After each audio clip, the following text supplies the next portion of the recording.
Did you know you have the superpower to change the character of a person? If you want to know how, you have to like and subscribe to this video, because My Story Animated will give $1,000 to one lucky person who subscribes in the next 7 days. Tell your friends, your sister, brother, and mom to subscribe now. Hi, I'm Annie. When I started basic school, I hardly ever talked to anyone. I was so shy and quiet that some of my classmates thought I was a dummy. My kindergarten teacher even told my parents to take me to a doctor and find out what was wrong with me. But Dad completely lost his temper with her. Are you dumb? She is too beautiful for there to be anything wrong with her. Why don't you save your advice for some other real dumb kid? But no matter what, my shyness just didn't go away. I didn't talk much to my classmates, and they thought I was a snob. As if. Once when I was in the first grade, some of my classmates asked me to share my candy with them, but I just stared back at them and didn't reply. Who do you think you are, you dumb girl? I said give us candy. I didn't say a word and started walking away. They got angrier and circled me. Suddenly I opened my mouth and let out an ear-splitting scream. They were so shocked to actually hear my voice that they just stood there stupidly, and I managed to escape. But at home I was a completely different person. I was super chatty and an awesome storyteller. In fact, sometimes my parents begged me to stop talking because I was giving them headaches. Once I kept them awake all night telling them a story I had in my mind about some princess. And because I didn't know how to write well, they spent all night writing it for me. It ended up about 90 pages long. I will do this every night, sweetheart. I can't believe I have such a beautiful daughter in my life. Dad just worshipped me because I was pretty. Mom was different and loved me no matter what. I was still too shy to talk outside my home, but people never stopped trying to become friends with me. And I know why now. It's only because they thought I was cute. But I had to admit, I kind of liked it. When I was in the 3rd grade, one boy threw a piece of paper at me that said, "Your smile makes me happy, but your words make me happier. Can I hear them?" I blushed, and from that moment, I tried to talk more. So I made new friends and also started taking part in different school activities, but still without talking much. When I was in the 8th grade, my parents helped me publish my first short novel. But it was a failure and people didn't like it. I got sad. Dad didn't take it well and sued the publishers, saying it was their fault. But of course he lost the case, and I decided to take a break from writing.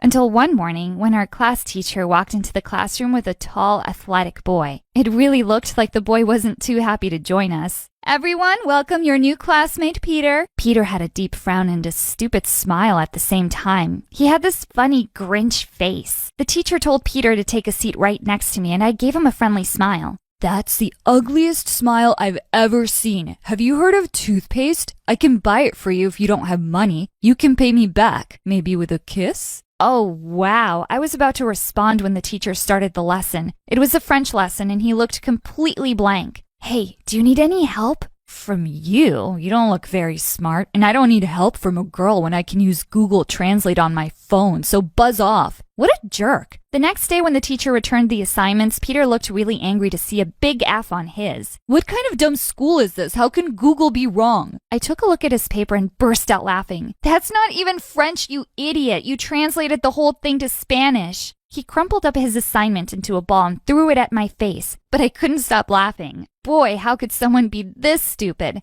I figured out soon enough that Peter wasn't interested in learning or making friends. Eventually, the whole school realized that Peter was just interested in bullying others. Sometimes he would snatch students' lunch and threaten to beat them if they reported him. I was one of those unlucky students. But after the 3rd time he did it, I reported him to the principal, and he was put in detention. When Peter returned from detention, he looked straight into my eyes. "You are going to pay for this." "Well, you should know your limits. If you ever try to bother me again, I swear you will regret it, and I might even tell Dad." Aw, Daddy's daughter. Look at me. I'm so scared. Oh, Mommy, hug me. Once he tried to knock my books out of my hands when suddenly a bunch of boys behind him came and said, "Dude, why are you being like this with a pretty girl like her?" "Wait, what? So if I wasn't pretty, that would be okay?" "Well, pretty girls deserve special treatment, you know? So now we're all here to stop him. He can't annoy pretty girls." "Well, thanks for your caring, but girls can defend themselves." And I pushed through them and left. Told you guys, girls are crazy, especially the pretty ones. Now get lost, all of you, or else. This Peter did whatever he wanted. It seemed he wasn't afraid of anyone, not even the principal. I really hated him. One rainy day, Peter came to school completely drenched, and it seemed like he'd fallen sick. He was shivering nonstop, and the principal said he'd call his parents to take him home. But to everyone's surprise, Peter screamed, No, I'm fine. I don't want to go home. Please let me stay. You have to go home and rest. No, I don't. I could run a marathon right now. Just some water and I'll be good to go. With that, he picked up the glass with his trembling hands and suddenly dropped it all over my assignment. Later at recess, I found him huddled on the bleachers and he was hugging a worn-out teddy bear. Dude, is that a stuffed toy? Don't insult Mr. Smith. Oh, he has a name? Is he like your little baby?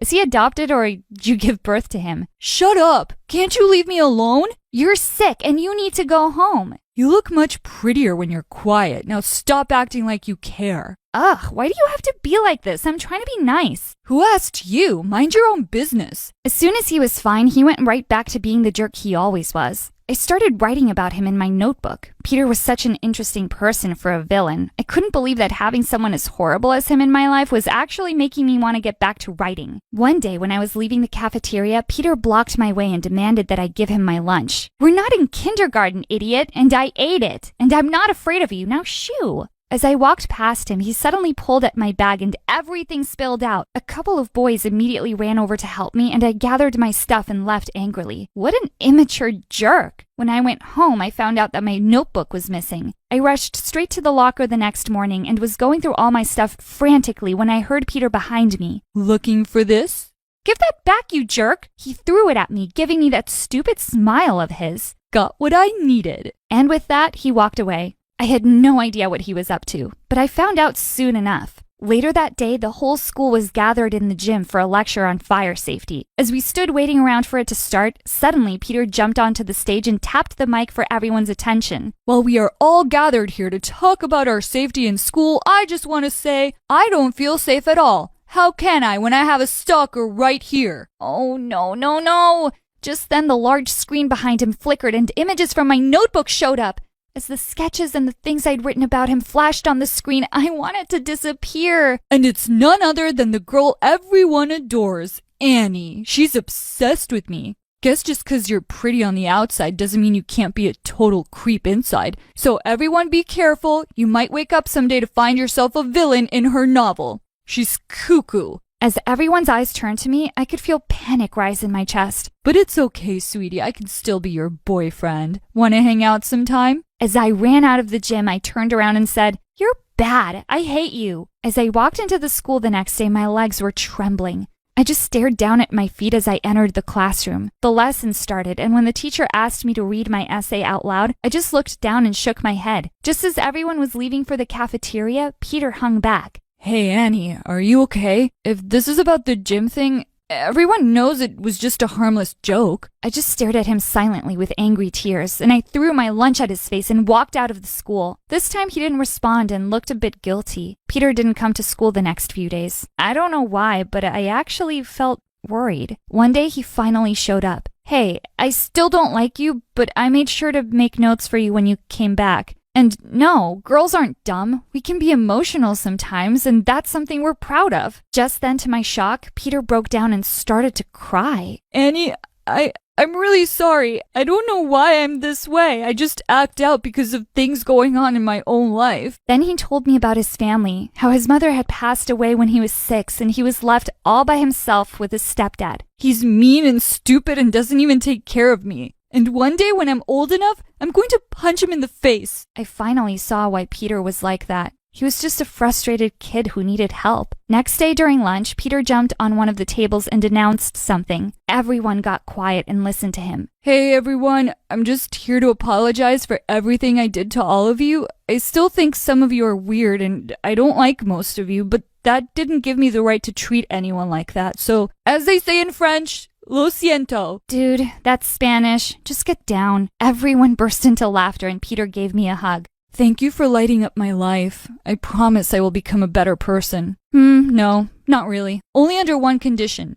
Make me the irresistible, handsome, great hero in your novel. Helping Peter become a better person is my greatest achievement. Now he is a medical doctor with a beautiful wife, and he named his child Annie, after me. And me, I'm a writer now.